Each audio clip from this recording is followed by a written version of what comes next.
Hi sir. Hi. Revanth Reddy గారికి అప్పు దొరకట్లేదు. ఇప్పుడు పథకాలు ప్రవేశపెట్టాలంటే తనకి మనీ అవసరం ఉంది. ఇప్పటికీ మనకేంటంటే బీఆర్ఎస్ వాళ్ళు అప్పు చేశారు. అది చేసిన అప్పు 13 కోట్లు ఇప్పుడు అర్జెంటుగా కావాలనేసి రేవంత్ రెడ్డి ఢిల్లీకి కూడా వెళ్ళొచ్చినట్టు మనకు తెలుస్తుంది. దీని గురించి సార్ ఏమంటారు? 13 కాదు 13,000 కోట్లు. సో ఇదేంటంటే ఇప్పుడు బోర నర్సయ్య బీజేపీ ఆయన ఒక మాట చెప్పాడు, ఖజానా లేదు, రేవంత్ రెడ్డి కళ్ళల్లో ఆనందం లేదు అని నిన్న స్టేట్మెంట్ ఇచ్చాడు. ఇది కొంతవరకు నిజం. ఎందుకంటే రేవంత్ రెడ్డి బాగా టెన్షన్లోనే ఉన్నాడు అని చెప్పచ్చు. ఎందుకంటే 1 ఇయర్లో చేయాల్సిన అప్పుల్ని 8 నెలల్లోనే బీఆర్ఎస్ చేసేసింది. ఇప్పుడు ఈ 3 నెలల అంటే 2023-24 ఫైనాన్షియల్ ఇయర్కి, ఆర్థిక సంవత్సరానికి చివరి త్రైమాసిక లాస్ట్ క్వార్టర్కి 13,000 కోట్లు మినిమం కావాలి. ఆ 13,000 కోట్లు అప్పు తీసుకోవాలంటే కేంద్ర అనుమతి కావాలి. ఆ కేంద్ర అనుమతి కోసమే మొన్న ప్రధానమంత్రిని రేవంత్ రెడ్డి కలిసినప్పుడు కేంద్ర ఈ విషయాన్ని కూడా ఆయన దగ్గర ప్రస్తావించి, మీరు మాకు అనుమతి ఇవ్వకపోతే చాలా ప్రాబ్లం అయిపోతుంది, అప్పులు కావాలి మాకు, మీరు 13,000 కోట్లు అప్పులు ఇవ్వాలని కేంద్రాన్ని ఆయన అడిగినట్టు తెలిసింది. ఖచ్చితంగా టెన్షన్ ఉంది. ఎందుకంటే ఆల్రెడీ ప్రతిపక్షాలు తీవ్ర విమర్శలు మొదలుపెట్టాయి. ఇటు హరీష్ రావు మీరు పథకాలు అమలు చేస్తారా, ఎప్పుడు చేస్తారని వాళ్ళు అడుగుతున్నారు. ఇటు బీజేపీ వాళ్ళు మాట్లాడుతున్నారు. ఎందుకంటే స్ట్రాంగ్ ప్రతిపక్షం తెలంగాణలో ఉంది. రెండవది ఇటు హరీష్ రావు కానీ ఇటు కేటీఆర్ లాంటి నాయకులు రాష్ట్ర ఆర్థిక వ్యవస్థ మీద బాగా పట్టున్న వ్యక్తులు వీళ్ళు. కాబట్టి వీళ్ళకి చాలా స్ట్రాంగ్గా కౌంటర్లు వేయగలరు, నిలదీయగలరు. రెండోది వాళ్ళు యాక్టివ్గా కూడా ఉంటారు. సో ఈ నేపథ్యంలో ఆల్రెడీ 6 గ్యారంటీలు అనౌన్స్ చేశారు. మహాలక్ష్మి, రైతు భరోసా, ఇందిరమ్మ ఇల్లు, గృహ జ్యోతి, చేయూత, యువ వికాసం, ఈ 6 పథకాలకి డబ్బులు కావాలి. ఆల్రెడీ 100 రోజుల్లో మేము స్టార్ట్ చేస్తూ ఉన్నారు. ఇంకొక 80 రోజుల్లో లోక్సభ ఎన్నికలు ఉంది కాబట్టి మ్యాక్సిమం వీళ్ళకి 2 months లోపలే వీళ్ళు పథకాలు మ్యాక్సిమం అమలు చేయాలి. ఎందుకంటే ఎన్నికల కోడ్ వచ్చేస్తుంది. కోడ్ వస్తే మళ్ళీ పథకాలు అమలు చేయలేరు. అందుకని ఇప్పుడు చాలామంది కాంగ్రెస్ మీద ఏం విమర్శ చేస్తున్నారంటే, వీళ్ళు సాగదీత చేస్తున్నారు, ఏదో ఒక డ్రామా చేస్తున్నారు. నిజానికి ఇంత ఈ ప్రజాపాలన అని చెప్పి అప్లికేషన్ల కోసం డ్రామా చేస్తూ అవన్నీ తీసుకొని మళ్ళీ వాటిని స్క్రూటినీ అని చెప్పి ఇదంతా కాలయాపన కోసం చేస్తున్నారు. కాలయాపన చేసుకుంటూ వెళ్తే కోడ్ వచ్చేస్తుంది. కోడ్ వచ్చేస్తే ఎన్నికలు అయ్యే వరకు ఊపిరి పీల్చుకోవచ్చు, తర్వాత చూద్దాంలే అనేది బీఆర్ఎస్ నాయకుల మీద కౌంటర్గా కాంగ్రెస్ వాళ్ళు దాడి చేస్తూ, మీరు అప్పట్లో ఏమన్నారు, మాకు ప్రజలు 5 ఏళ్ళు మ్యాండేట్ ఇచ్చారు, 5 ఏళ్లలో మేము హామీలు నెరవేరుస్తారని మీరు చెప్పారు, ఇప్పుడేమో మమ్మల్ని 10 రోజుల్లోనే మా గల్లా పట్టుకొని ప్రశ్నిస్తూ ఉన్నారు, మాకు కూడా 5 ఏళ్ళు ఇచ్చారు మ్యాండేట్, కాబట్టి 5 ఏళ్లలో మేము కూడా మా హామీలను అమలు చేస్తాం అన్న ధోరణిలో కూడా మాట్లాడుతున్నారు. సో జనరల్గా మనం కూడా చాలాసార్లు చెప్పుకున్నాము, హామీలు ఏ పార్టీ ఇచ్చినా, కాంగ్రెస్ అనే కాకుండా, అవన్నీ కూడా అమలు చేయలేమని ఇచ్చేవాళ్ళకి తెలుసు.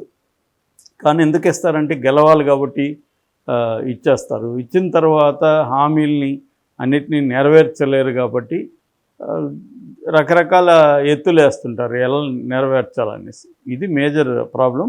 అయితే అప్పులకు సంబంధించి ఏంటంటే వీళ్ళు 2023-24లో 2,90,396 రూపాయల, అంటే 2,90,000 అంటే దాదాపు 3 లక్షల కోట్ల బడ్జెట్ ప్రవేశపెట్టారు 2023-24కి. అందులో 40,615 కోట్లు అప్పులు తీసుకుంటామని చెప్పారు. నవంబర్లో 39,000 కోట్లు అప్పులు తీసుకునేశారు. డిసెంబర్లో 1,000 కోట్లు తీసుకోవాల్సి ఉంది. నవంబర్లోనే తీసుకున్నారు. అంటే దాదాపు 86% వరకు అప్పులు తీసుకునేశారు. ఇప్పుడు నాన్ ట్యాక్స్ రెవెన్యూ అంటే పన్నులు కాకుండా వేరే రెవెన్యూ 22,800 కోట్లుగా చెప్పారు. అందులో 19,525 కోట్లు దాంట్లో కూడా వచ్చేసింది, అంటే 85% వచ్చేసింది. దాని తర్వాత ఔటర్ రింగ్ రోడ్ టోల్ కలెక్షన్కి సంబంధించిన టెండర్లో 7,380 కోట్లు వచ్చాయి.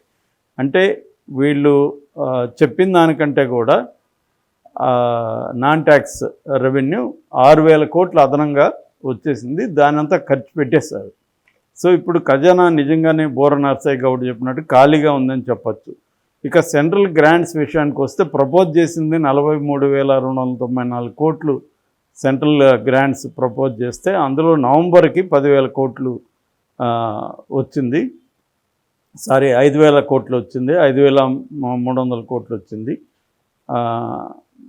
అందులో అంటే దాదాపు 11% కూడా రాలేదు దాంట్లో.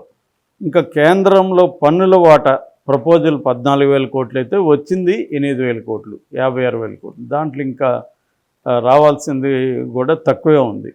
కాబట్టి వచ్చినా కూడా ఇప్పుడు ఇమీడియట్గా కూడా రిలీజ్ చేసే అవకాశం లేదు.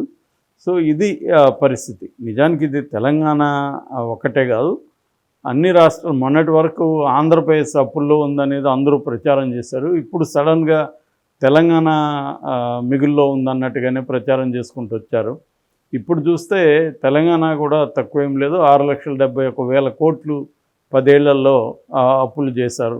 సో నిజానికి ఇది మిగులు రాష్ట్రం, ధనిక రాష్ట్రం ఆంధ్రప్రదేశ్తో పోలిస్తే. ఎందుకంటే హైదరాబాద్ ఉంది కాబట్టి. హైదరాబాద్ ఒక్క నగరమే ఉమ్మడి ఆంధ్రప్రదేశ్లో 45% ఆదాయం హైదరాబాద్ నుంచే వచ్చేది. ఇప్పుడు ఓన్లీ అప్పుడేంటి 23 జిల్లాలకి, ఉమ్మడి జిల్లాలకి. ఇప్పుడు కేవలం 10 జిల్లాలకే, ఉమ్మడి పాత జిల్లాలకి 10 జిల్లాలకే 45% గతంలో ఉన్న ఇదంతా కూడా ఇప్పుడు 10 జిల్లాలకి వెళ్తుంది. అంటే దాన్ని బట్టి ఇది ఎంత రిచ్ ఇన్కమ్ ఉన్న స్టేటో మనం అర్థం చేసుకోవాలి. అటువంటి దాన్ని ఫిస్కల్ పాలసీలని కరెక్ట్గా చేయకుండా వీళ్ళు ఎక్కువ అప్పులు చేసేసారనేది ఇప్పుడు ప్రధానంగా అందరూ ఆరోపిస్తున్నారు. సో ఇప్పుడు కొత్త అప్పు పుట్టే అవకాశం లేదు. ఈ విషయాలన్నీ ఓపెన్గా చెప్పడం కోసమే శ్వేతపత్రం వేశారు. సో మరి ఇవన్నీ హామీలు ఇచ్చేటప్పుడు మీకు తెలియవా అనేది ఇవాళ పెద్ద ప్రశ్న కాంగ్రెస్కి. ఇప్పుడే తెలిసిందా మీకు? ఎందుకంటే రేవంత్ రెడ్డి వీళ్ళందరూ గతంలో కూడా అనేక విషయాల మీద ఫైట్ చేస్తున్నారు. వాళ్ళకి తెలీదా రాష్ట్రం అప్పుల పరిస్థితి ఏంటనేది? వాళ్ళ అంతకుముందు కూడా అప్పులు 6 లక్షలు 7 లక్షల కోట్ల అప్పులు ఉన్నాయని చెప్తూనే ఉన్నారు. మరి చెప్తున్నప్పుడు మీరు ఎక్కడ నుంచి ఈ హామీలకి డబ్బులు ఇస్తామని ప్రకటించారు? 4,000 పెన్షన్ ఇస్తామన్నారు, 15,000 రైతు భరోసా, అది కాకుండా ఒక 12,000 రైతు కూలీలకి, తర్వాత 5 లక్షల వరకు ఇంటి నిర్మాణానికి, 2,50,000 స్క్వేర్ యార్డ్స్ పేదలకి, వీళ్ళ ఉద్యమకారులకి, తర్వాత 250 యూనిట్ల వరకు గృహ విద్యుత్తు. ఇవన్నీ ఎక్కడి నుంచి తీసుకొస్తారు? ఇంకా యువ వికాసానికి కూడా 5 లక్షల వరకు పిల్లలకి ఇస్తామని చెప్తున్నారు. సో దాదాపు 1,00,000 కోట్లు సంవత్సరానికి పథకాలకు కావాలి. రెవెన్యూ ఏమో 1,50,000 కోట్ల కంటే ఎక్కువ రాదు. సో అప్పులు చేయాలి. అప్పులు ఆల్రెడీ బీఆర్ఎస్ చేసేసింది. సో వీళ్ళు అప్పులు చేయలేరు, రెవెన్యూ లేదు, పథకాలకి ఎక్కడి నుంచి ఇస్తారు అనేది వాళ్ళ పెద్ద ప్రశ్న కాంగ్రెస్ ముందు ఉంది. దీన్ని ఎస్కేప్ అవడం కోసమే వాళ్ళు గత ప్రభుత్వంలో ఏ పథకాల్లో ఎన్ని అప్పులు చేశారు, ఎంత దుర్వినియోగం చేశారని వీళ్ళు శ్వేతపత్రం అని ఇంకోటని బయటికి తీసి చెప్తున్నారు అనేది వాళ్ళ కాంగ్రెస్ మీద ఉన్న ప్రశ్న. అది మరి రేవంత్ రెడ్డి ఏం చేయబోతున్నాడు అనేది బిగ్ క్వశ్చన్. నిజంగా కూడా డిఫికల్టే. ఎందుకంటే ఇప్పుడు ఎలక్షన్లు వస్తున్నాయి. ఎలక్షన్లో లోక్సభలో మెజారిటీ స్థానాలు కనీసం ఒక 10 స్థానాలన్నా గెలిచి కాంగ్రెస్కి ఇవ్వాలనేది రేవంత్ రెడ్డి ముందున్న టాస్క్. ఆ 10 స్థానాలు రావాలంటే ప్రజలకి కొంత నమ్మకం కలగాలి. అంటే కాంగ్రెస్ పార్టీ చెప్పిన పథకాలను అమలు చేస్తుందని. ఆ నమ్మకం కలిగించే చర్యలు ఒకవైపు చేస్తూ ఇంకొక వైపు డబ్బు లేదు అనే విషయాన్ని జనంలోకి తీసుకుపోవడం ద్వారా, అంటే మేము సిన్సియర్గానే పథకాలు అమలు చేయాలనుకుంటున్నాం, బట్ బీఆర్ఎస్ చేసిన నిర్వాహకం వల్ల ఖజానా ఖాళీ అయిపోయింది కాబట్టి మేము చేయలేకపోతున్నాం అన్న ఒక నెరేటివ్ని జనాల్లోకి మెల్లగా తీసుకుపోయే కార్యక్రమం రేవంత్ రెడ్డి ప్రభుత్వం చేస్తుందని మనం అనుకోవాలి. కేసీఆర్ గారు బొక్క పెట్టారు రేవంత్ రెడ్డికి పెద్దగా. దీనివల్ల ఈయన ఎలా చేయబోతున్నాడు? ఇప్పుడు ఈ గవర్నమెంట్ ఎలాంటి నిర్ణయాలు తీసుకోబోతుంది? ఈ అప్పు వస్తుందా రాదా అంటే గవర్నమెంట్ ఎలా నిర్ణయం తీసుకోబోతుంది సార్? అప్పు వస్తుంది అంటే మెయింటెనెన్స్కి అప్పులు ఏదో ఒక రకంగా ట్రై చేస్తారండి, అది ప్రాబ్లం కాదు. కానీ పథకాలకి ఎక్కడి నుంచి వస్తాయనేదే పెద్ద ప్రశ్న. మెయింటెనెన్స్కి గవర్నమెంట్కి రెగ్యులర్గా దానికి అప్పులు ఏదో చేస్తారు, రెవెన్యూ కొంత పెంచుకునే మార్గాలను కూడా చేయాలి. సో ఈ కొత్తగా పథకాలకి ఎక్కడి నుంచి అప్పు వస్తుంది అనేది అప్పుడు ఏం చేస్తారంటే పథకాలను కట్ చేయాలి. అంటే ఇప్పటి వరకు 9 లక్షల కార్డులు ఉన్నాయి, అది కట్ చేస్తారు. అర్హతని కట్ చేస్తారు, టైట్ చేస్తారు, నిబంధనల్ని టైట్ చేస్తారు.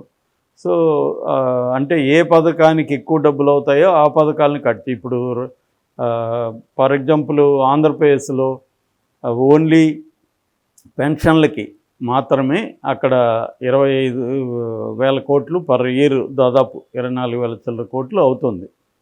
సో అది పెద్ద పథకం. సో దాన్ని ఇక్కడ కూడా 4,000, అక్కడన్నా ఇప్పుడు 3,000, మొన్నటి వరకు 3,000, 2,000 ఎవ్రీ ఇయర్ పెంచుకుంటూ 500 పెంచుకుంటుంది. వీళ్ళు ఏకంగా 4,000 అన్నారు. ఇప్పుడు 4,000 అంటే ఇక్కడ కూడా ఒక 20-25,000 కోట్లు దానికి కావాలి. ఎక్కడి నుంచి తీసుకొస్తారు? దాన్ని కట్ చేస్తారు, అర్హతని కట్ చేస్తారు. అలాగే అర్హతలను కట్ చేసే కార్యక్రమం మొదలు పెడతారు.